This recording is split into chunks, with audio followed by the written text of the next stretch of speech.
पुरंदर की ऊबड़ खाबड़ पहाड़ियों में पुणे के पास 1791 में उमाजी नाइक नाम का एक लड़का पैदा हुआ, जो एक साम्राज्य को चुनौती देने के लिए भाग्यशाली था। रामोशी बैराड समुदाय में पले बढ़े उमाजी ने अपने पिता दादाजी खोमने से योद्धाओं के तरीके सीखे। क्लासरूम में नहीं, बल्कि सह्याद्री के जंगली पहाड़ों में। उन्होंने चट्टानों पर चढ़ने, जंगलों में चुपचाप घूमने और पारंपरिक हथियार चलाने में महारत हासिल की। एक सेवामय जीवन के लिए तैयारी की। रामोशी, जो कभी मराठा किलों के गर्वित संरक्षक थे, जब अंग्रेजों ने 1818 में कब्जा कर लिया तो उन्होंने सब कुछ खो दिया। उनकी भूमिकाएं छीन ली गईं, जमीनें जब्त कर ली गईं और उनका जीने का तरीका नष्ट हो गया। गरीबी और निराशा ने उनका पीछा किया, लेकिन उमाजी ने हार मानने से इनकार कर दिया।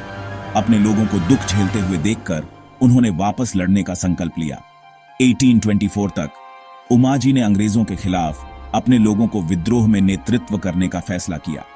प्रतिरोध की आग जल उठी, न केवल उनके समुदाय के लिए, बल्कि न्याय और गरिमा के लिए भी। एक गांव के लड़के से एक विद्रोही नेता तक उमाजी की यात्रा शुरू हो चुकी थी। पुरंदर की पहाड़ियों में जल्द ही क्रांति के कदमों की गूंज सुनाई देगी। उमाजी नाइक का विद्रोह 1824 में भड़क उठा, जब उन्होंने वफादार अनुयायियों को इकट्ठा किया और ब्रिटिश सहयोगियों पर हमला किया। पहाड़ों के अपने ज्ञान का उपयोग करते हुए उमाजी ने साहसी छापे मारे। अंग्रेजों के प्रतिक्रिया करने से पहले ही गायब हो गए। उनके कार्यों ने आशा जगाई। वे उत्पीड़ितों के लिए एक नायक बन गए, गरीबों के एक चैंपियन। 1826 तक उन्हें उमाजी राजे नाइक मुक्काम डोंगर, पहाड़ों के राजा के रूप में जाना जाने लगा। उमाजी ने पकड़ी गई संपत्ति ग्रामीणों के साथ साझा की, जिससे उनकी वफादारी और सुरक्षा हासिल हुई। उनकी मायावीता से निराश होकर अंग्रेजों ने बातचीत करने की कोशिश की, उन्हें जमीन और एक पुलिस चौकी की पेशकश की। उमाजी ने संक्षेप में स्वीकार किया, अपने लोगों के लिए शांति की तलाश में, लेकिन युद्ध विराम असहज था। विद्रोह की भावना को रोका नहीं जा सका। उमाजी की किंवदंती बढ़ती गई और पहाड़ उनका किला बने रहे। आजादी की लड़ाई अभी खत्म नहीं हुई थी। अंग्रेजों के साथ नाजुक शांति जल्द ही टूट गई।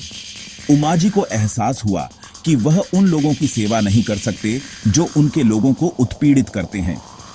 1831 में उन्होंने एक साहसी घोषणा पत्र जारी किया, जिसमें सभी भारतीयों से ब्रिटिश शासन का विरोध करने, करों से इनकार करने, कानूनों का उल्लंघन करने और स्वतंत्रता की लड़ाई में शामिल होने का आग्रह किया गया।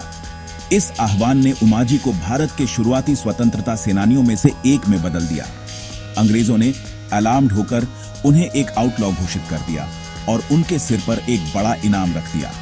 उमाजी सबसे वांछित व्यक्ति बन गए, लेकिन ग्रामीणों ने उन्हें ढाल दिया, उन्हें अपना नायक मानते हुए।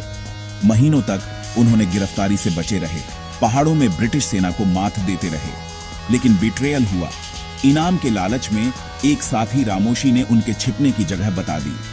दिसंबर 1831 में एक फियर्स संघर्ष के बाद उमाजी को पकड़ लिया गया। पहाड़ का राजा जंजीरों में था, लेकिन उसकी आत्मा अनब्रोकन रही। उनकी लड़ाई ने एक आंदोलन को जन्म दिया था। उमाजी नाइक पर फरवरी 1832 में अंग्रेजों द्वारा मुकदमा चलाया गया और उन्हें फांसी दी गई। उनके शरीर को चेतावनी के रूप में प्रदर्शित किया गया, लेकिन अंग्रेज उनकी विरासत को मिटाने में विफल रहे। उमाजी एक शहीद बन गए। उनकी कहानी महाराष्ट्र में साहस और प्रतिरोध के प्रतीक के रूप में फैल गई। गीतों और कहानियों ने उनकी स्मृति को जीवित रखा, भविष्य की पीढ़ियों को प्रेरित किया। आज पुणे में एक स्मारक उनके बलिदान का सम्मान करता है। उमाजी को एक शुरुआती क्रांतिकारी के रूप में याद किया जाता है, न कि एक अपराधी के रूप में। कई लोग उन्हें उनकी गेरिला टैक्टिक्स और नेतृत्व के लिए दूसरे शिवाजी कहते हैं।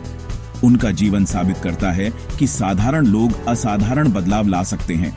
उमाजी नाइक की विरासत बनी हुई है उन सभी के लिए एक बीकन जो स्वतंत्रता को महत्व देते हैं।